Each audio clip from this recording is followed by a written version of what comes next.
sense of irony. I have not forgotten that in September and October of 2016, the House Committee on Justice conducted the inquiry on the Bilibid drug trade. However, unlike this hearing, the real subject of that hearing was not really about the drug trade. The real subject of that 2016 House Committee hearing was all about destroying me for conducting a Senate inquiry which in so many aspects was like this one. The only difference between this hearing and that Senate hearing is that my committee inquiry was 8 years earlier and Duterte was at the peak of power. Sa Senate hearing pong yun ay kinundin ako yung drug war ni Duterte. At nagmakaawa pa po ako na tigilan na ito habang ilang daan pa lang ang mga nagiging biktima at wag na sanang paabutin pa ng libo-libo. Ngunit sa kasawiang palad, wala pong nakinig sa akin, lalo na may mga mayorya po tayo ng mga senador at congressman na ayon kay Senator Bongo noong isang araw, ay walang sawa sa pagpalakpak kay Pangulong Duterte sa bawat banggit niya sa pagsulong na madugong drug war sa kanyang mga zona. Sa halip ako ay pinaaresto, pinakulong, binusalan ng halos 7 taon gamit ang mga gawa-gawang ebidensya katulad ng testimonya ng mga ilang Bilibid drug lords at inmates. I'd like to say that the objective for targeting me was threefold: to silence me, to destroy my credibility, and to serve as an example to others. By doing all three, my message to the people against Duterte's EJKs would no longer be heard or listened to, and no one else would dare to act as a messenger after seeing what was done to me. Since all three were achieved, the EJKs became accepted by public officials and the general population. This led to more killings because no one was arresting and prosecuting the killer cops and the vigilantes. This was impunity as never seen before in the Philippines outside of Davao. Sobrang nakakalungkot na ngayon lamang nagkaroon ng napaka-komprehensibong pagtalakay ang Kamara de Representante sa drug war at mga EJK pagkatapos ng tumambak ang libo-libong bangkay na naging biktima ng drug war. Ayon nga po kay Professor Randy David, marahil ang pandinig na ito ng Kamara ay katumbas na rin ng aming pinapangarap na Truth Commission na hihimay sa mga tunay na pangyayari sa 6 na taon na pagpaslang ng ating sariling gobyerno at kapulisan sa libo-libo nating mga kababayan.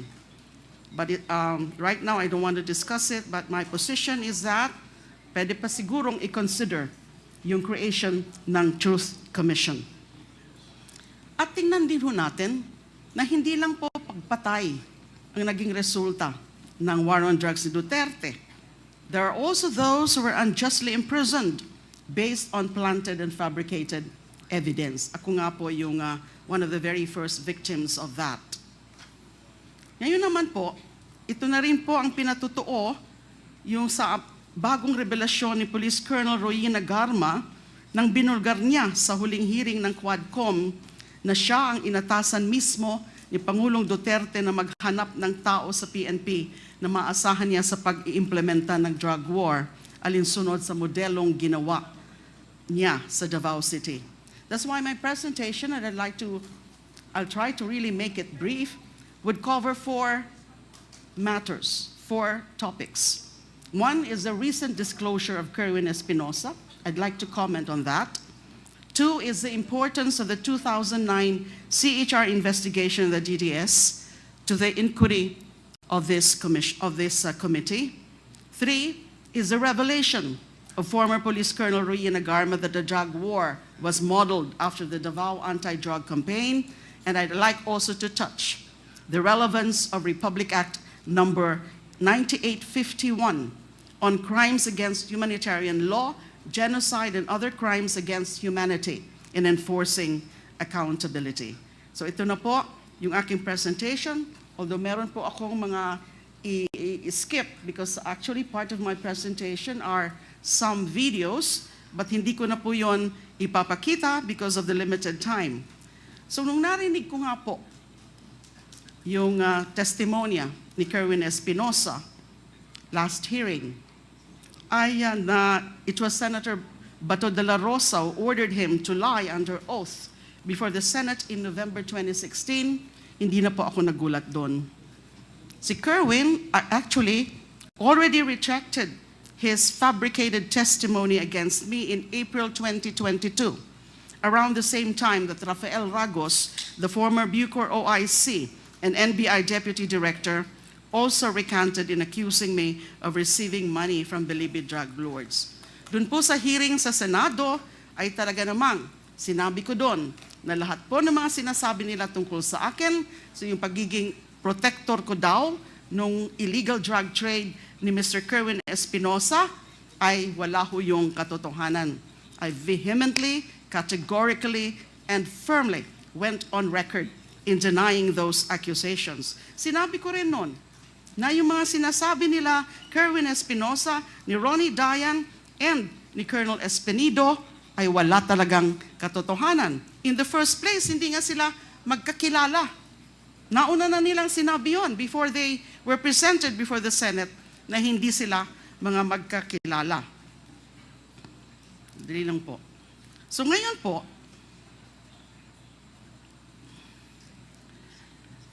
nandito si Colonel Espinido. I saw him earlier. If the Quad Committee would be so kind as to indulge me, gusto ko sana makiusap kay Colonel Espinido. Sabihin niya na yung katotohanan. Kasi yung all he said during that Senate hearing was just let God be the witness to my innocence or something to that effect. Sana po ngayon, Colonel Espinido, sabihin niyo na rin po ang katotohanan. Kung pwede sabihin nyo na rin o i-corroborate nyo yung sinabi ni Kerwin na si then PNP Chief De La Rosa and now Senator De La Rosa ang involved or responsible for ordering the three of you to fabricate accusations against me. Now, sinabi ko rin po kanina na I'd like to discuss the relevance of the CHR investigation and the Quadcom inquiry. Maybe at this point, I cannot yet do that. Sasabihin ko lang po na mahalaga yung naging CHR investigation namin in 2009 into the DDS killings. Kasi pwede itong maging reference point in terms of painting a picture of the organization, the Davao Death Squad, the operation, and the implementation of the Duterte drug war from the barangay to the national level. Kasi sinabi na nga ho ni Colonel Garma, yung kanyang mga revelasyon na the extrajudicial killings, yung mga operations under Duterte's drug war beginning in 2016 was just patterned after the Davao model. And the Davao model can only refer or can only mean the DDS model, or the Davao Death Squad. Skip muna po natin yan. Doon naman sa affidavit po ni Colonel Garma, presented and expounded upon the last hearing, I'd like to share some information we got and some findings on the Davao model of payment and rewards mentioned by Colonel Garma. This information is limited to the facts uncovered during the 2009 CHR investigation on the Davao Death Squad. Next slide, please. The history of the DDS can be divided into two. The period from 1988 to 1998 and the period from 2001 to 2016. So may break po. The break in these two periods coincides with then Mayor Rodrigo Duterte's hiatus as mayor of Davao City, when he was elected congressman instead of mayor in 1998 due to the 3-term limit. So for brevity, I'll refer to the former mayor as MRRD. According to a witness in the 2009 CHR investigation, during the first period of the DDS from 1988 to 2000, the assassins were paid 15,000 for every victim. 5,000 goes to the police handler, and 10,000 to the assassins, who at the time consisted of rebel returnees aside from the active duty policemen who were their handlers. Their safe house was located inside the Nobelcom compound in Barangay San Pedro, Davao. After the summary execution of targeted victims, the DDS members would regroup at their safe house and divide the reward. During that time, MRRD sometimes personally gave out the kill orders and the reward money directly to the assassins themselves. Upon the return of MRRD as mayor of Davao in 2001, the DDS was upgraded into the Heinous Crimes Investigation Section, or HCIS, located at the Almendras Gym compound. The HCIS was an official unit of the DCPO, or the Davao City Police Office. The HCIS consists of both active duty PNP and civilian abanteros, or hitmen. Most of the hitmen are rebel returnees. They are supervised by PNP handlers. Each handler supervises 3 members. The task of the PNP handler is to give orders to his members as well as be responsible for their protection. According to the CHR witness, he was given a regular monthly salary of 5,000. During this time, the reward given to a team for every victim was anywhere from 13,000 to 15,000, 3,000 to 5,000 goes to the PNP handler, 7,000 to 8,000 was shared among the rebel returnees, and 500 to 1,000 to civilian informants. The HCIS civilian personnel or rebel returnees directly received salaries as auxiliary service workers. The funds for their salaries came from the office of the mayor. Functions have also been specialized, with members being designated to do either office support or field work. A team of 1 PNP handler and 3 civilian abanteros was given an average of 3 targets every month. May I now go also to the revelation of Arturo Lascañas. Yung mga naging findings po namin, although yung iba po doon, mga unofficial findings ng CHR investigation, were eventually confirmed by Edgar Matobato and Arturo Lascañas when they went public at the Senate with their stories and executed affidavits in 2016 and 2017. Matobato executed an affidavit and was filed with the Ombudsman as a criminal complaint against Duterte and other DDS members. That criminal complaint is still pending sa Office of the Ombudsman. The most comprehensive account on the DDS from its founding in 1988 up to 2016 is the affidavit of Arturo Lascañas, which was submitted to the ICC.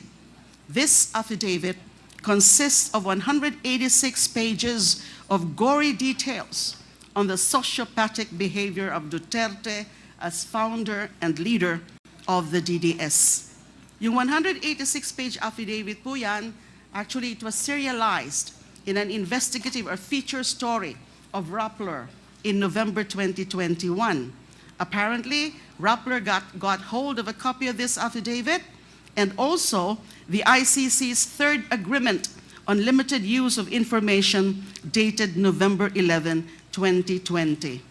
This instrument gave Lascañas limited immunity as a witness in the ICC investigation on the Philippine War on Drugs. Noong 2024 naman po, Lascañas reiterated the contents of his ICC affidavit in another serialized feature, this time published by Verifiles, entitled Conversations with Arturo Lascañas. Ito naman po ang sinasabi ni Lascañas, that during the period 1988 to 1998, so I'm just talking here about the organization, kasi napakadami po ng mga sinabi niya sa kanyang comprehensive affidavit. So I'm focusing on the organization of DDS dahil nga ito yung naging model ng drug war. According to Lascañas' ICC affidavit, during the period 1988 to 1998, when the DDS was constituted as the Anti-Crime Task Force of MRRD, DDS members were paid anywhere from 10,000 to 20,000 for every victim. This was the reward for the ordinary victims.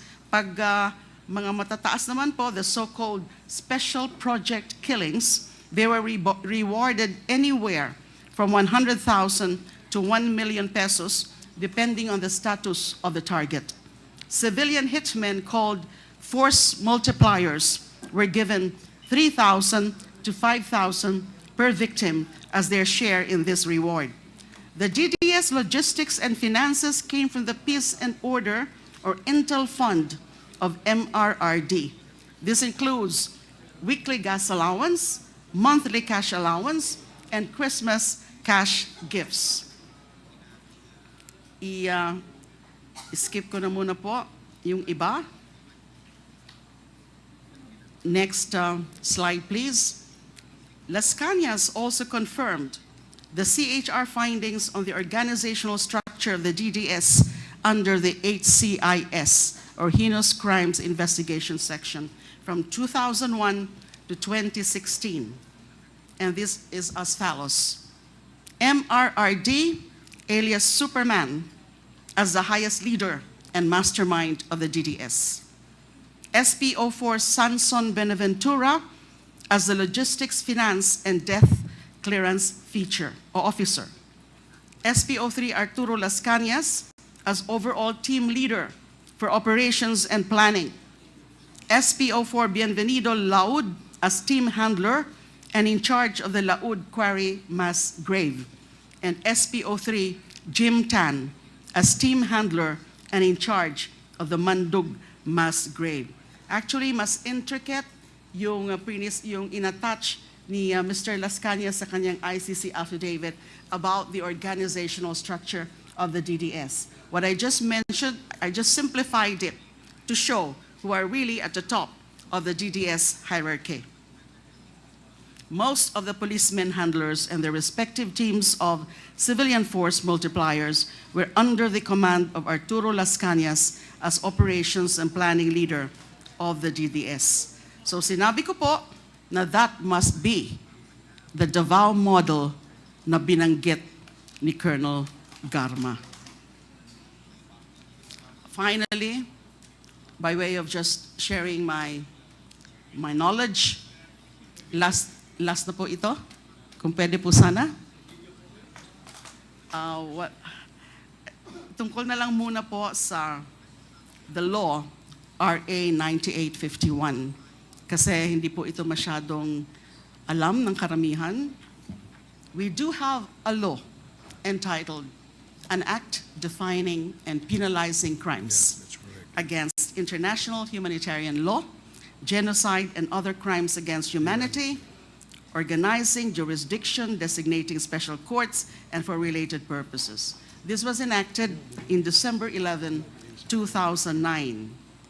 It punishes almost the same crimes mentioned in the Rome Statute, over which the ICC has jurisdiction.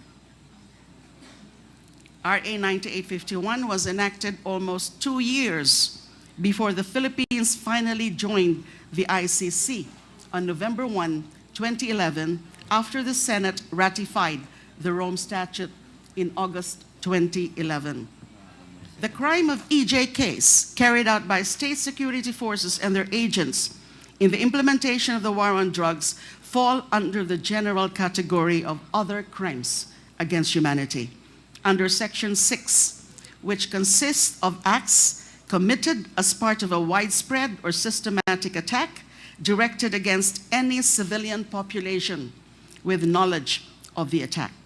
These acts include willful killing, so murder, extermination, murder, multiple murder, torture, and enforced disappearance, among others.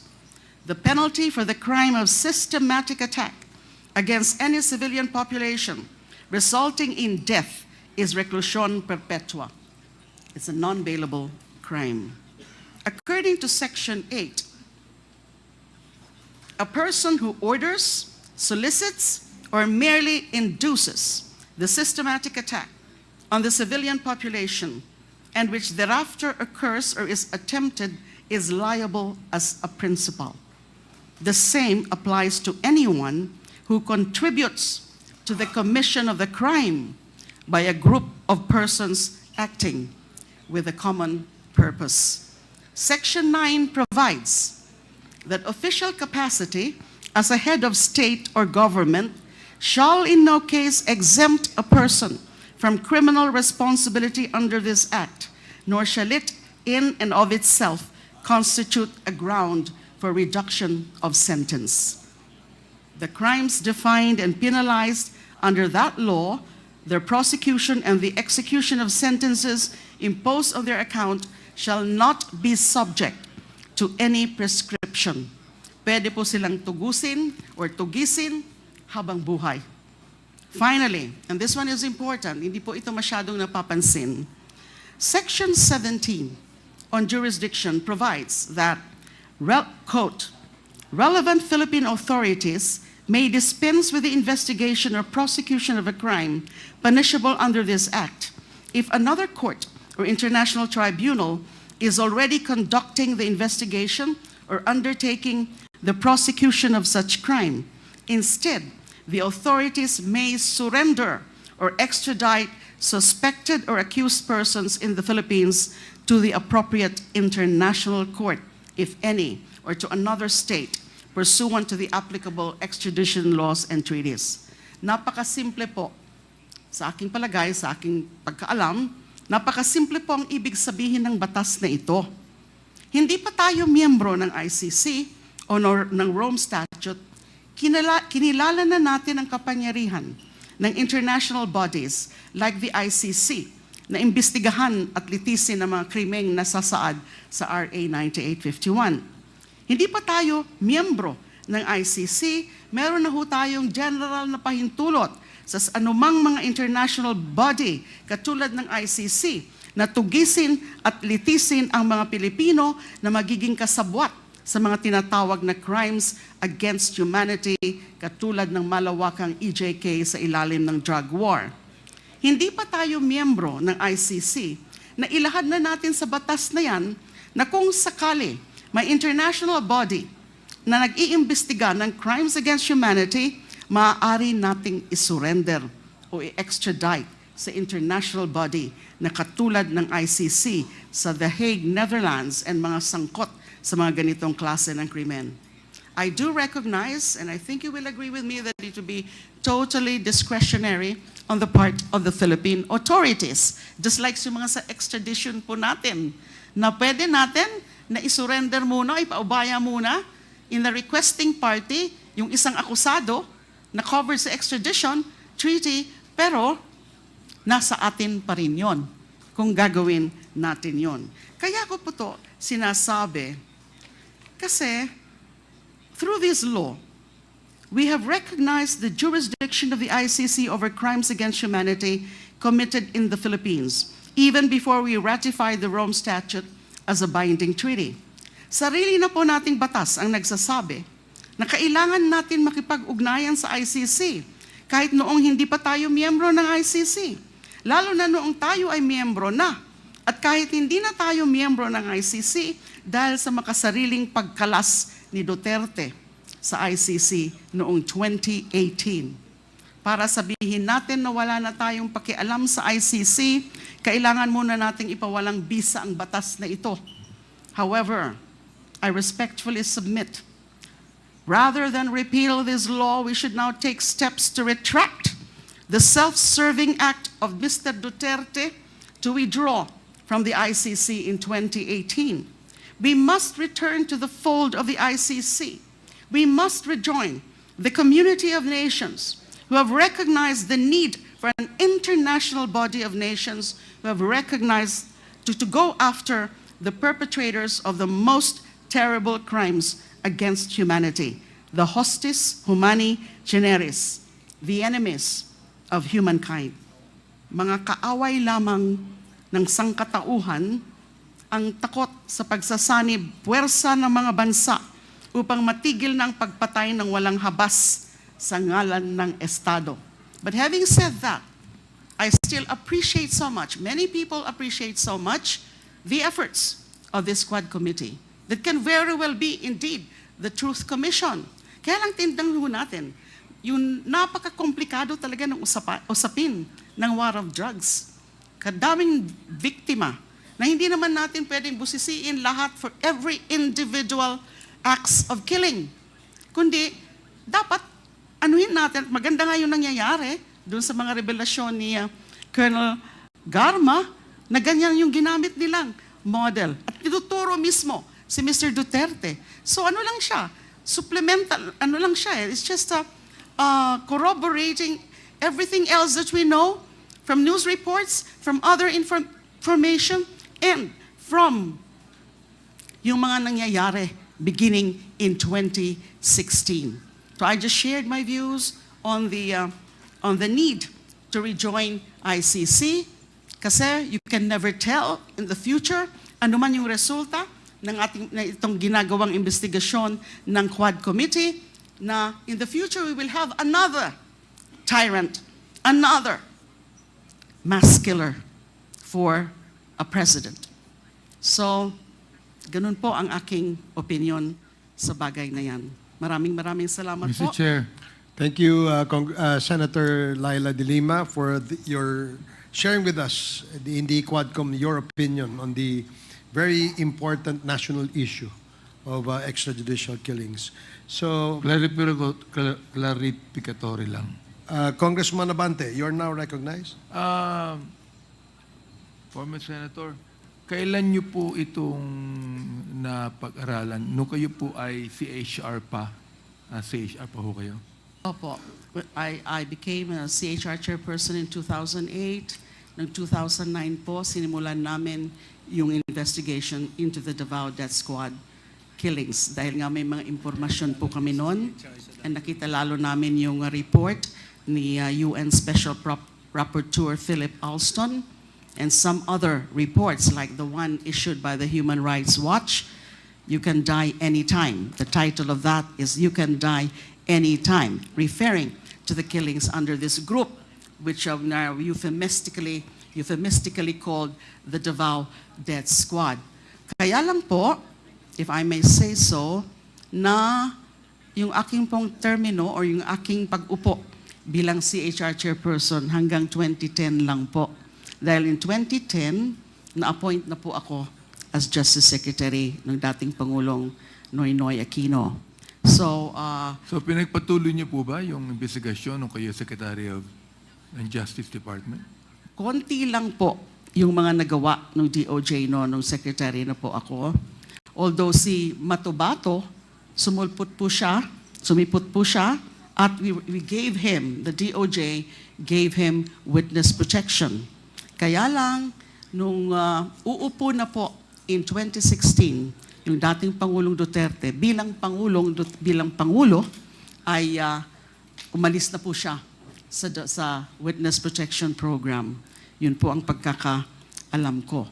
Pero meron po akong extensive personal investigation notes on what we gathered. Kasi yung mga nakausap namin in the course of that CHR inquiry na magaganda o mahalaga yung mga sinasabi nila, kasama na rin yung tungkol sa reward system, ay sila po yung mga kinausap lang namin ng mga sikreto lang.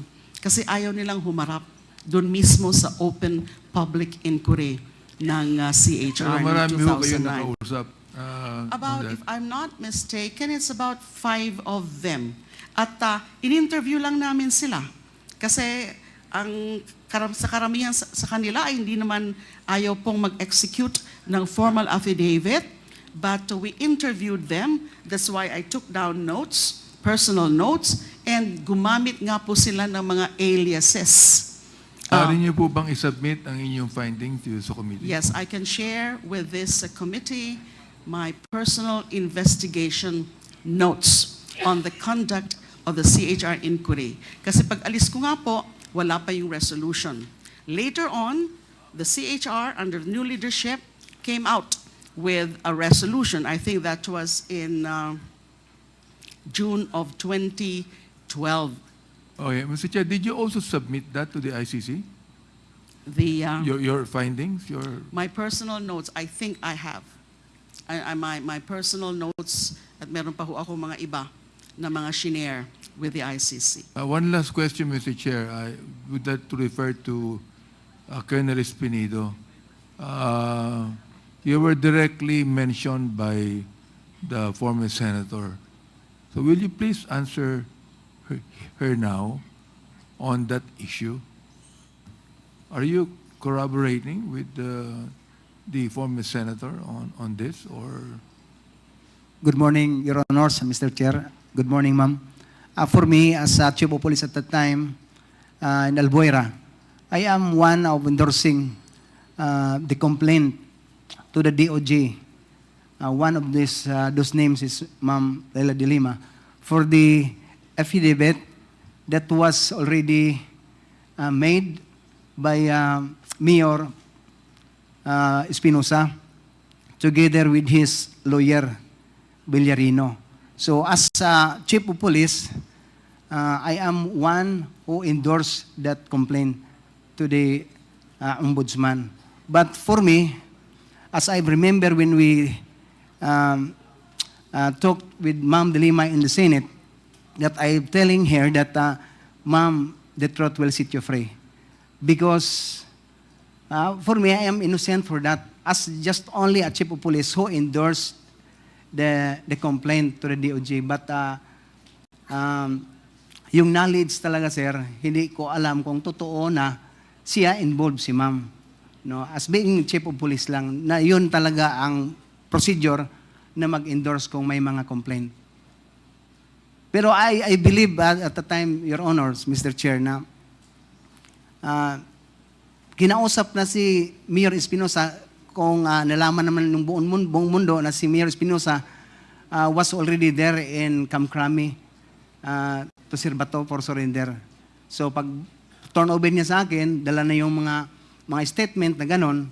So what I did is just only to endorse the complaint to the Ombudsman, Your Honors, Mr. Chair. Mr. Chair, thank you. I'll be asking more questions later on. Thank you, Congressman Abante. We have a list of those who will interpolate Senator Leila De Lima.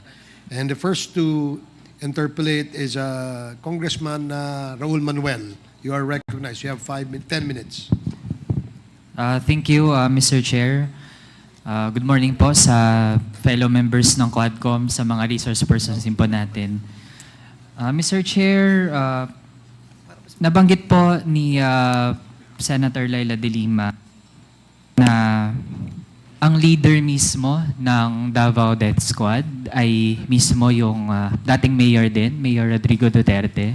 Did I hear it right, Mr. Chair? Yes, those are the claims of those witnesses that we talked to. That is also the claim of Edgar Matobato and Arturo Lascañas.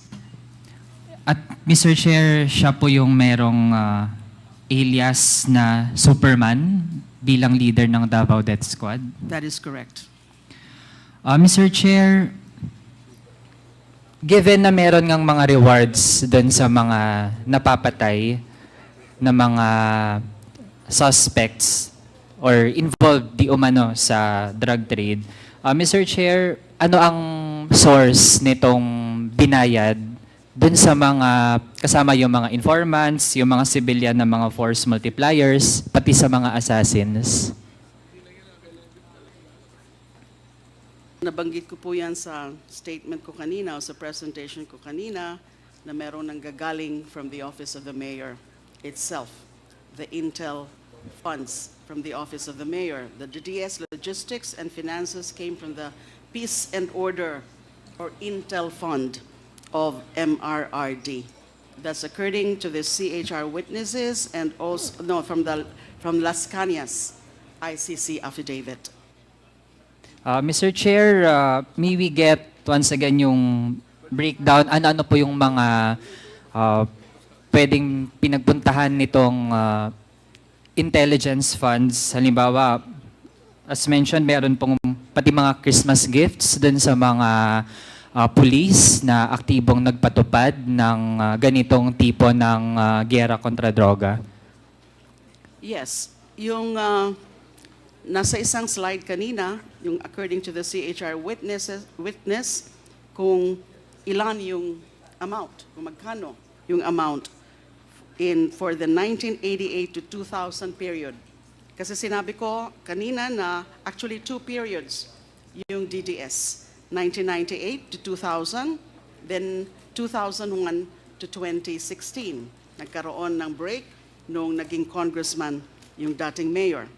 Now, so 15,000, 5,000 to the handler, 10,000 to the assassins, and then yung sa 13,000 to 15,000, 3,000 to 5,000 for the handler, 7,000 to 8,000 for the assassins, and 500 to 1,000 for civilian informant abanteros. They call them abanteros. Yung kay Mr. Lascañas naman, ang sinabi niya sa kanyang affidavit, DDS members were paid anywhere from 10,000 to 20,000 for every victim. Yun yung sa mga ordinary victims. At yun meron naman tinatawag na special project killings, mas mataas. They were rewarded anywhere from 100,000 to 1 million pesos depending on the status of the target. Yun po ang mga natandaan ko nung binasa ko yung affidavit ni Mr. Lascañas at doon din po nung binasa ko at review ko yung aking personal investigation notes from the CHR investigation. Thank you, Mr. Chair. Mr. Chair,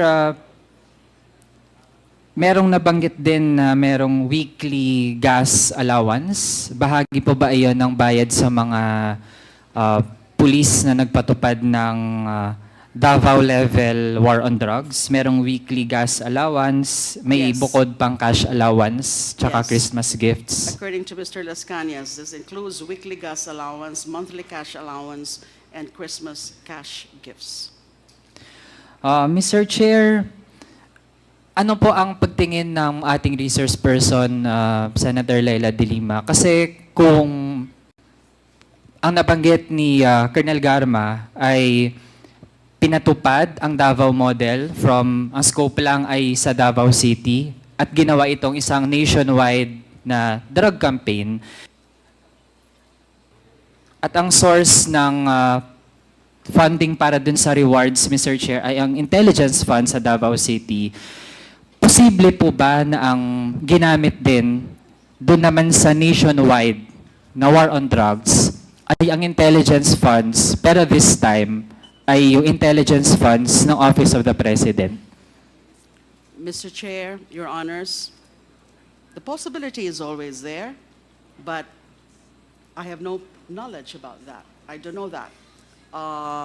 Wala pa po akong nakita na mga dokumento na nasa akin na yun talaga ang source nung drug war na from 2016 up to 2022. But it's quite possible kasi meron talagang reward system. We can only surmise at this point in the absence of direct evidence na meron talagang magsasabi kung saan talaga yun ang galing. Maybe sila Colonel Garma, sina Colonel Leonardo, baka alam nila because they were part of that. Si Colonel Garma, yung inutusan according to her na maghanap ng pwedeng mag-implement ng drug war based on the Davao model. And this is, yung sinabi ko kanina, this was the Davao model. May kasamang mga reward, may kasamang mga cash incentives, may bracketing din. Depende kung sino involved, kung sino papatayin. And so that's the reward, that's the incentives. So, posible rin na gumamit uli ng Intel Fund, this time from the Office of the President.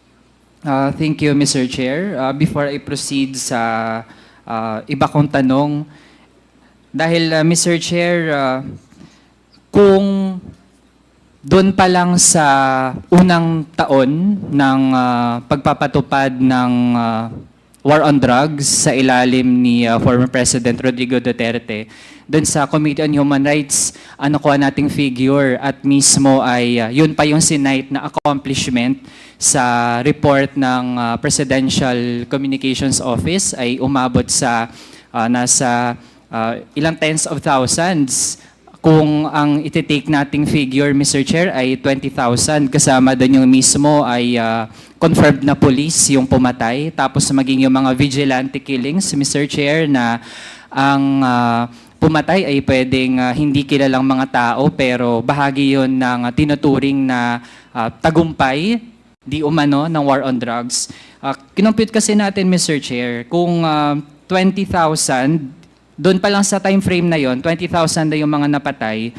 Tapos, kung yung minimum na reward ay 50,000, assuming pa lang na mga small time or yung mga peddlers, yung mga pinatay, Mr. Chair, at least aabot ko, imomultiply natin, Mr. Chair, 20,000 times 50,000, kakailanganin ang nasa 1 billion pesos pa lang dun sa mga reward sa pagpatay, Mr. Chair. Hindi pa kasama dito yung mga allowances, yung mga kung merong mga weekly gas allowance pa rin, weekly cash allowance at iba pa.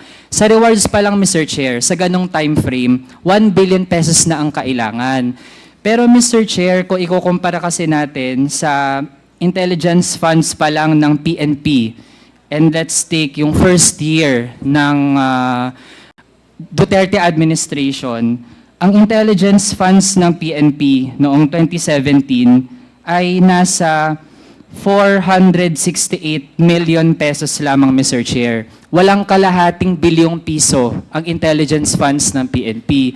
So kung ganun, Mr. Chair, saan pwede talagang kumuha nung ganun kalaking pera bilang pangbayad, bilang premyo doon sa mga pulis na nakapatay? Kaya, Mr. Chair, kung magpo-process of elimination tayo, dahil PNP lang naman yung pwedeng ahensya, sana na pagkunan ng ganun. Pero then again, kahit yung intelligence funds ng PNP hindi sapat. So wala nang ibang agency, Mr. Chair, na merong mas malaki pang intelligence funds na pwedeng pagkunan. Walang iba, kundi yung mismong Office of the President.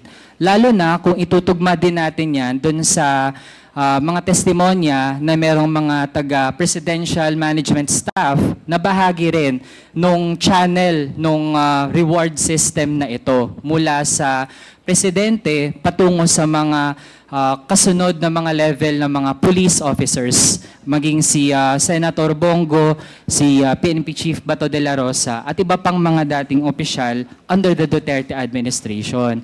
Kaya with that, Mr. Chair, tingin natin meron ding sapat na batayan para atin na ring silipin paano ginamit ng Duterte administration ang kanyang intelligence funds.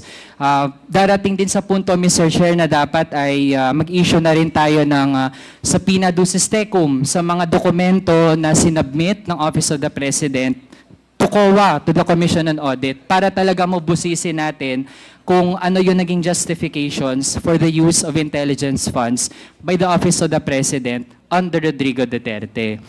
So, kasunod, Mr. Chair, kasunod na tanong kay Senator Leila De Lima. Nabanggit po kasi ang tungkol sa quarry mass grave. At kung isipin ko pa lang, kahindik-hindik ito, Mr. Chair. Kaya pasintabi na lang po sa ating mga kababayan na baka sa ganitong oras ay kumakain habang nanonood sa Quadcom hearing. Mr. Chair, meron po bang binigay na description yung kung sino mang witness patukol sa paano ba na-facilitate ang ganitong mga mass grave? Paano gumagana yung, paano hinandle ang ganitong mga mass grave? Mr. Chair, Your Honors, kasama po kasi sa organizational structure ng DDS, ay yung pinakita po kanina, na there is this SPO4 Bienvenido Laod as team handler and in charge of the Laod Quarry Mass Grave. Nandyan din po yung si SPO3 Jim Tan as team handler and in charge of the Mandug Mass Grave. Doon pa lang ho, nung nag-iimbesti kami sa 2009, may mga nakapagsabi na po sa amin na meron ganyan na mga mass graves kung saan tinatapon yung mga naging biktima ng DDS.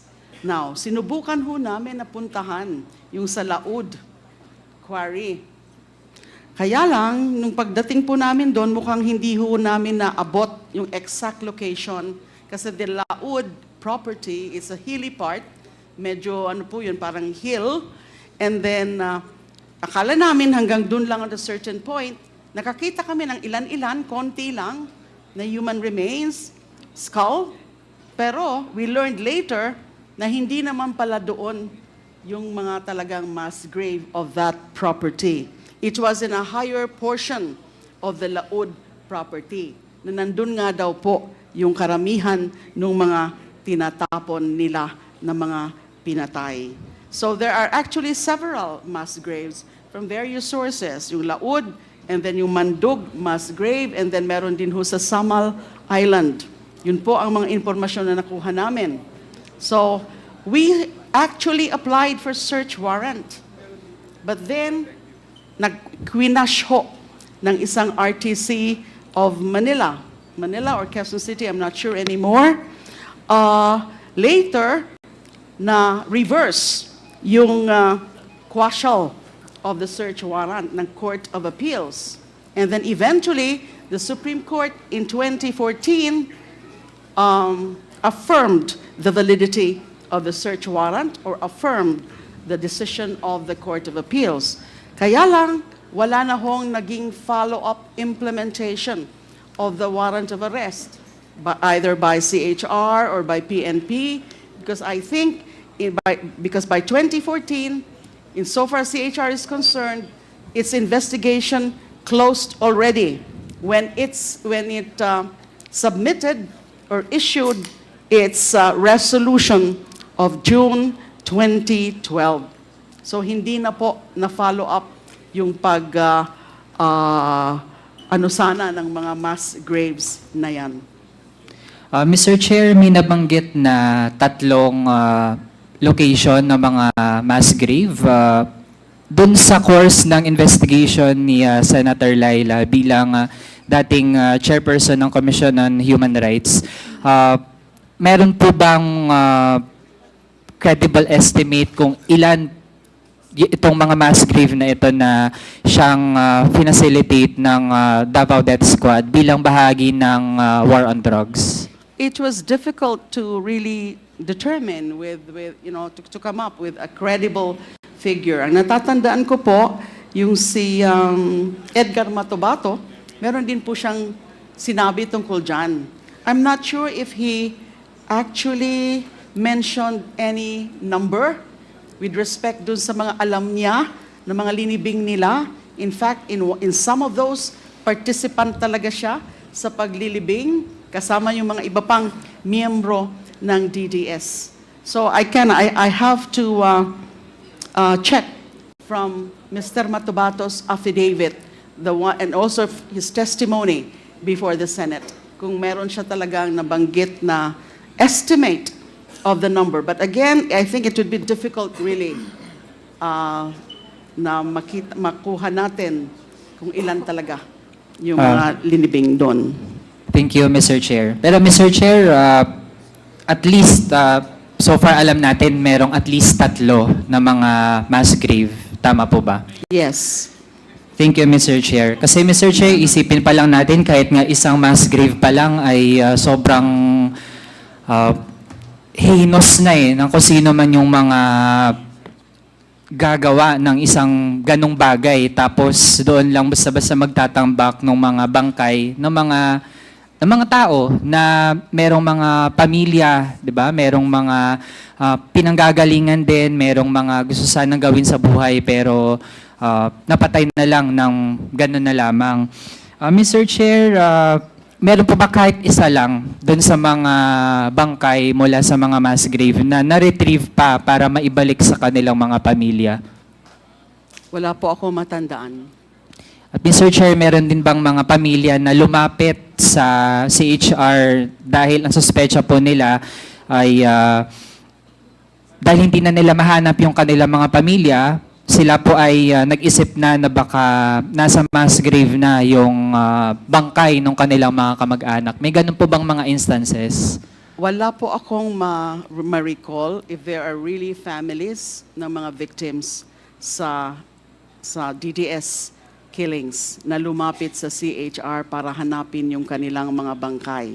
Ang alam ko, because it's more recent, is that may mga families of victims who visited me when I was in jail at Camp Crame at the PNP Custodial Center, and there were quite a number of them who relayed to me yung mga naging experience nila, yung tungkol sa pagpatay under the war on drugs.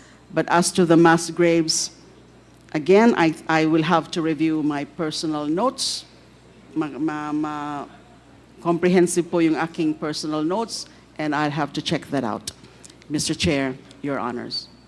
Mr. Chair, noong ginawa ng nationwide model, yung model ng war on drugs galing sa Davao, na pinamunuan nung then Mayor Rodrigo Duterte. Mr. Chair, dahil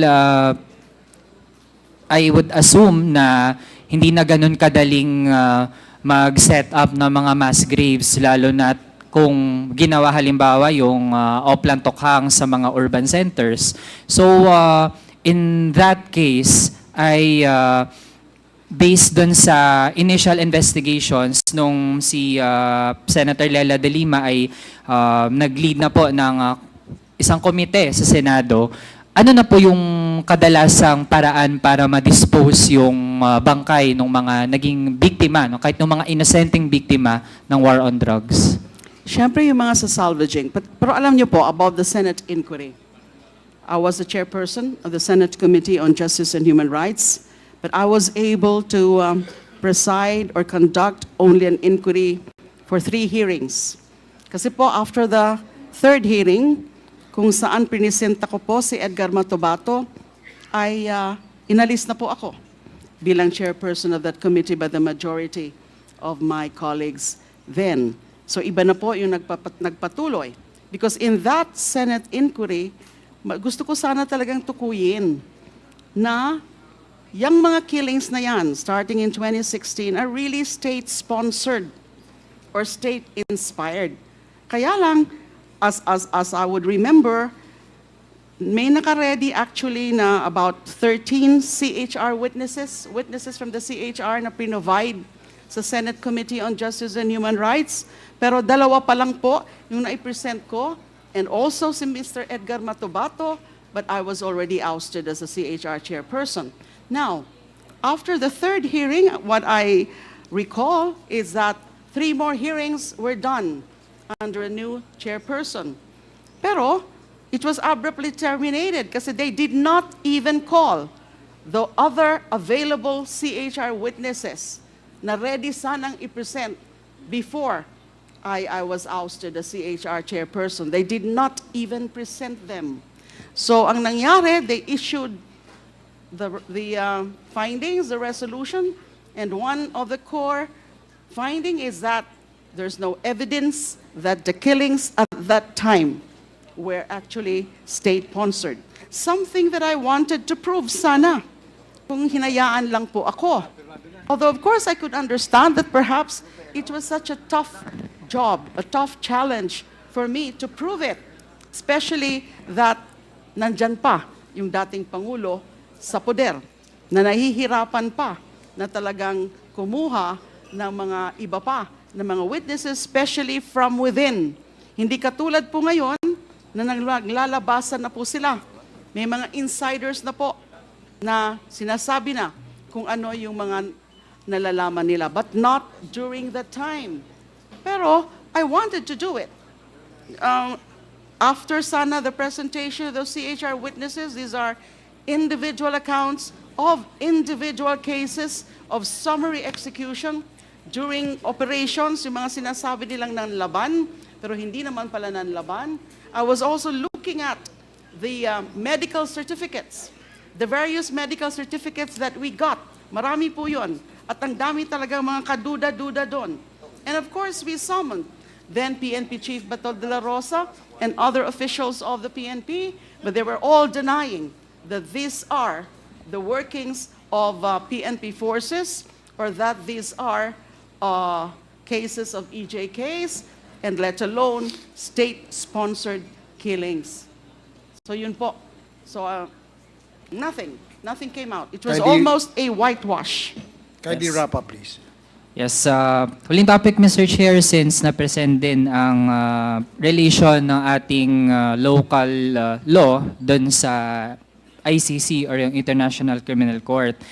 Since some camps would say na hindi dapat tayo maging open sa quote-unquote intervention, no? Ganon yung tinatawag sa mga hakbang na ginagawa ng International Criminal Court since dapat daw ay ipatupad natin yung ating sariling batas. Huwag daw tayong pumayag na panghimasukan tayo. No? Ganon yung pagtingin sa ginagawa ng ICC. But since Senator Leila mentioned yung Section 17 ng RA 9851, tama po ba yung aking interpretation, Mr. Chair, na pinapatupad pa rin naman natin yung ating local law, which is yung RA 9851, if the Philippine government cooperates with the International Criminal Court? Dahil sa committee nga po natin, Mr. Chair, sa Committee on Human Rights and Committee on Justice, we approved a resolution.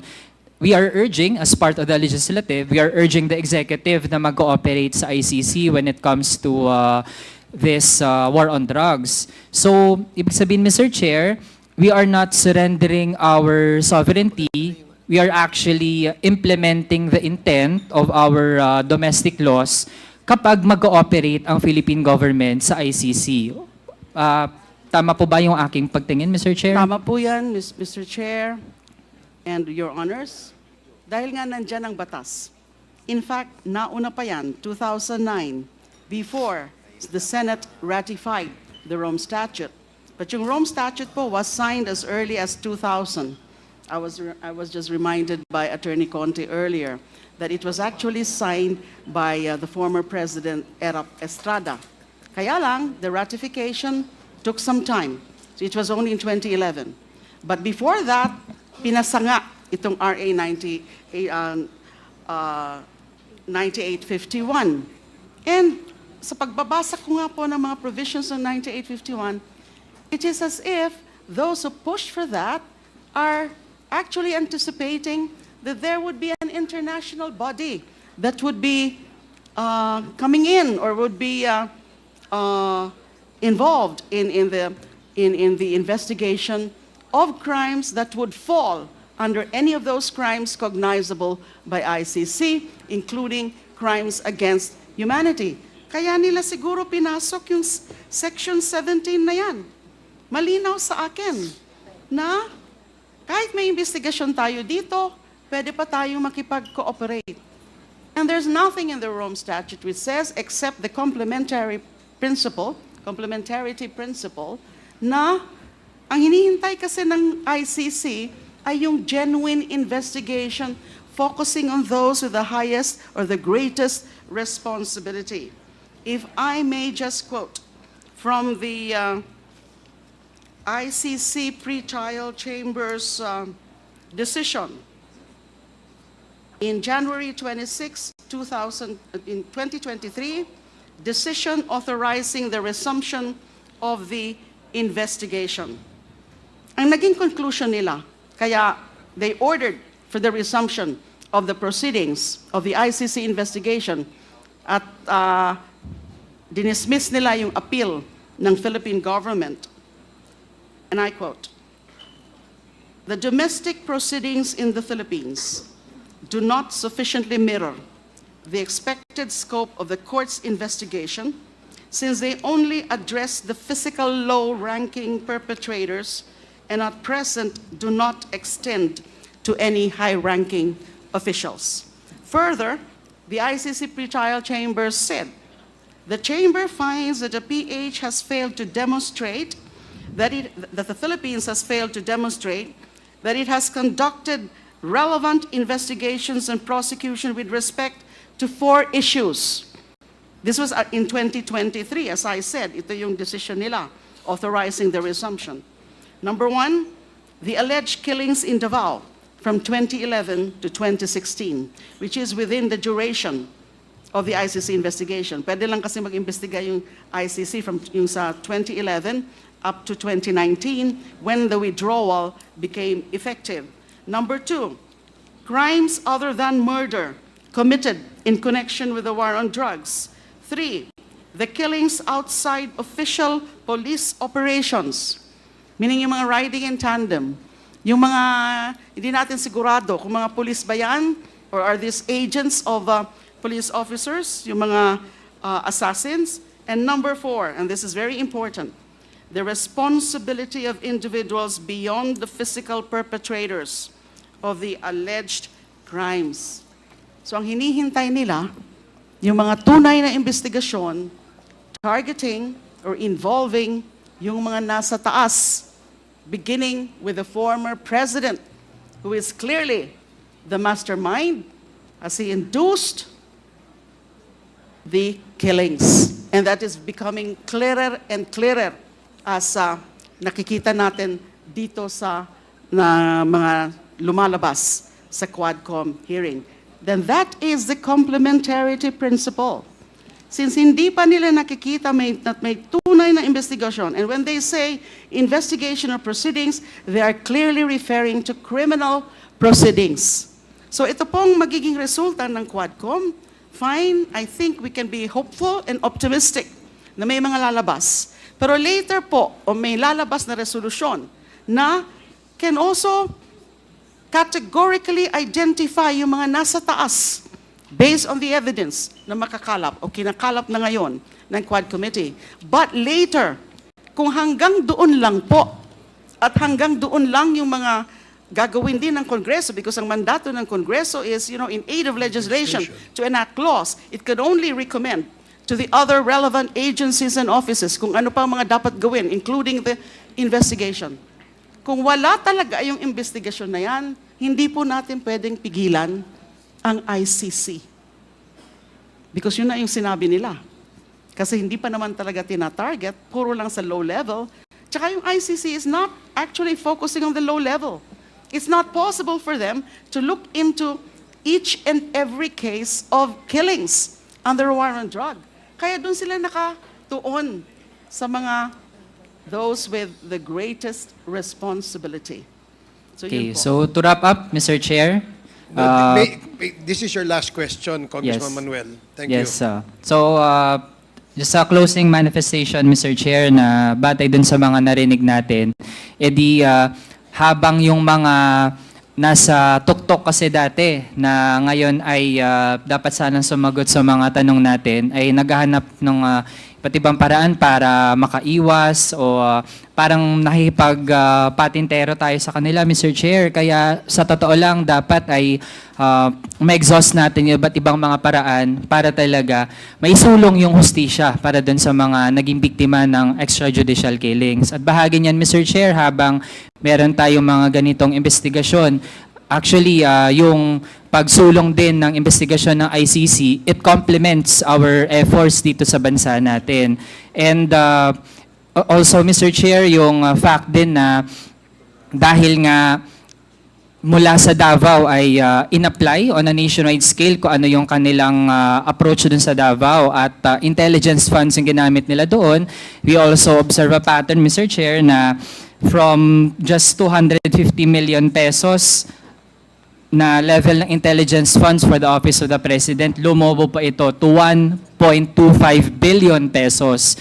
Kaya, Mr. Chair, malaki yung posibilidad talaga na ito din ay isa sa pinagmulan ng pera para mapagana yung peke at madugong war on drugs. Kaya dapat din ay mabusisi natin paano yan ginamit ng Duterte administration. Yun lang, Mr. Chair. Thank you, Maraming salamat. Chair. Thank you, Congressman Manuel. Mr. Chair, can I just add very, very short? Okay, please, meron po Senator, kasing sinabi make it si, short.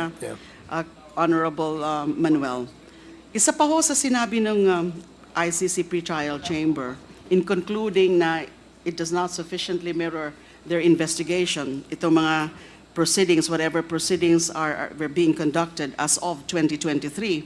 Ang sabi po, any ongoing domestic investigation, at least that's as of 2023, has failed to inquire into any pattern of criminality or the systematic nature of crimes.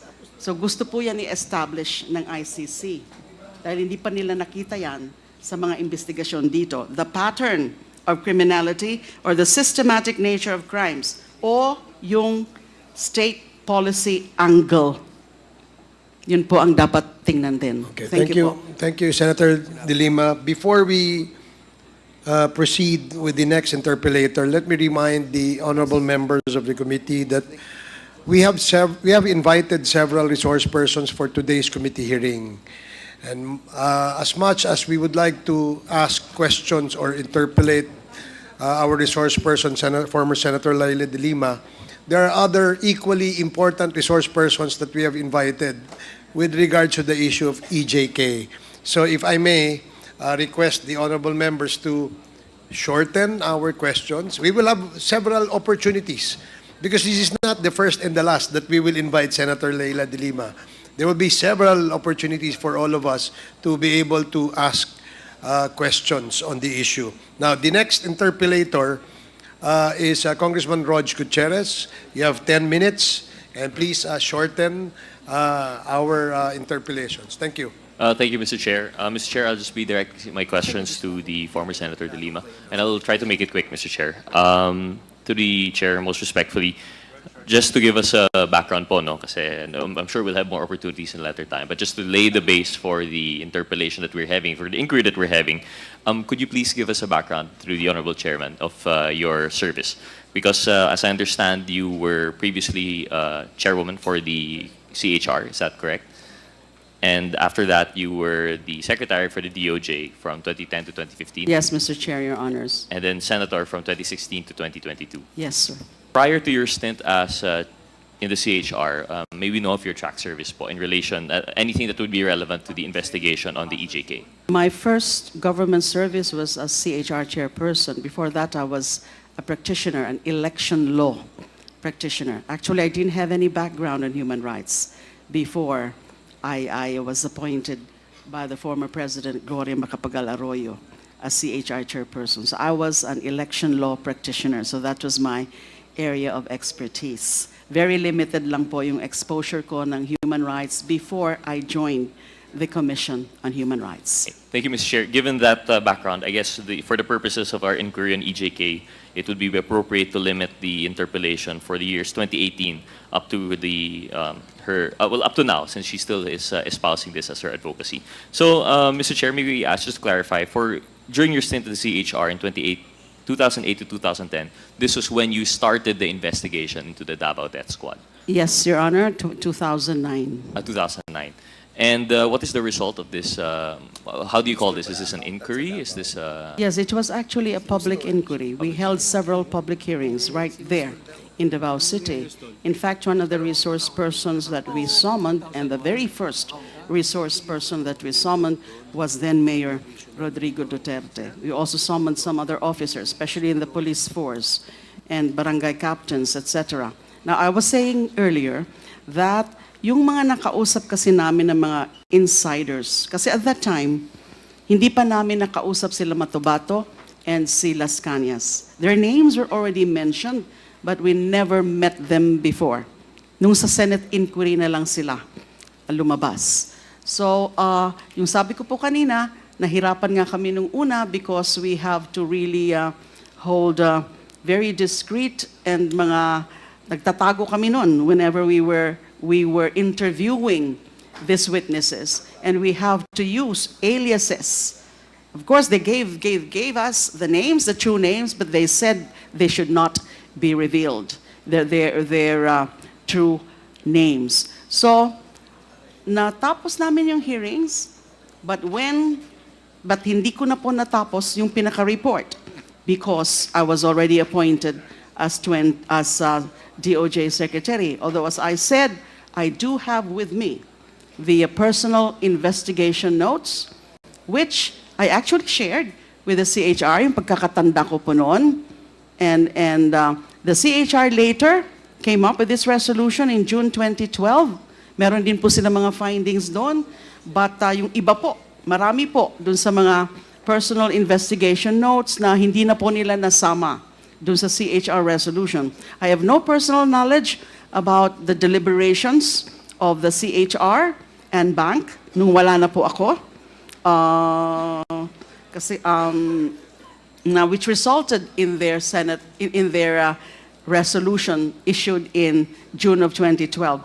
Ang alam ko po, ang natatandaan ko po sa resolution na yon of 2012 is one of their recommendations is to investigate and file administrative and criminal charges against then Mayor Rodrigo Duterte and police officers who were identified to be members of the Davao Death Squad.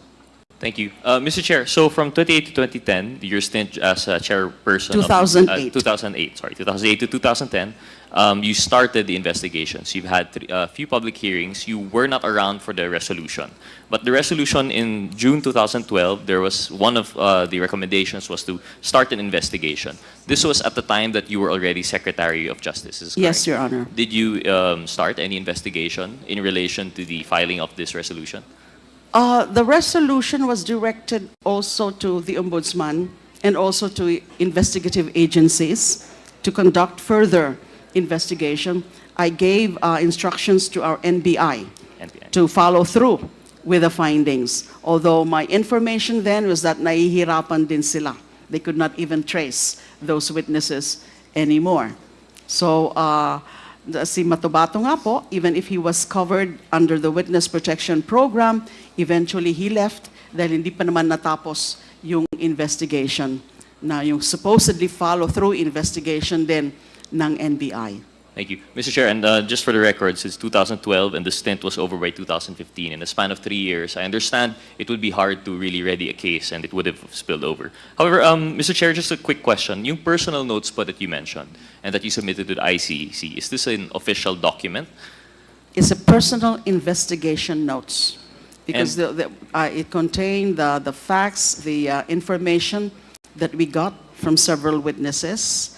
As I recall, shinare ko ho yun dun sa CHR team as part of the records of the investigation of the DDS. But this cannot be considered official because this was not really formally adopted, as far as I know, by the CHR and bank nung umalis na po ako. So it was not, Mr. Chair, it was not adopted by the CHR since it's personal in nature. However, it has been accepted by the ICC. Is that correct? Yes, I shared it. As I recall, although I cannot really say categorically kung talagang naipa-share ko yun because I was one of those who submitted actually a communication with the ICC. The supplemental communication. I must have mentioned that there. Thank you, Mr. Chair. And Mr. Chair, for the last question, for the last topic on the background, the professional government background, this is your Senate stint from 2016 to 2022, in which you held 3 public hearings on the EJK. May we know what was the status at the end of that? I understand under our rules we can take notice of proceedings in the Senate, but for the benefit of everyone here, and especially those who might not have not been part of the government at the time, may we know what was the result of that inquiry, or was it just abruptly stopped?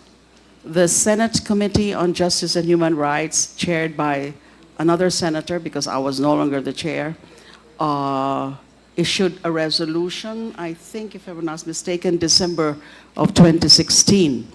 I also submitted a dissenting report, a 144-page dissenting report. Now, as I mentioned earlier, the Senate resolution made a conclusion that there's no evidence that the killings then were state-sponsored. And may mga recommendations there, but not about filing of cases against Mr. Duterte because nga yung hindi naman tinapos, there was an abrupt termination of those proceedings. As I mentioned, hindi nga present lahat yung mga available CHR witnesses. So it was never pursued And it's no longer surprising na ganun yung naging conclusion nila, na hindi daw po state-sponsored, although they made several good recommendations about, reforms in the PNP system, etc., etc. Thank you, Mr. Chair. Mr. Chair, moving forward, of course, chronologically, this is no longer part of your government service, but we can't escape the fact that cases were filed against you po. May we just know what is the status of these cases right now? Because, of course, this would come into the... some people might ask, some people might question the credibility of your presence here as a resource person. So we'd just like to know po, how many cases were filed and what is the status of each of these? There were 3 drug-related cases filed against me. Initially, as consummated illegal drug trading. Illegal drug trading, consummated. But later, it was amended by the prosecution into conspiracy to commit illegal drug trading. I think they realized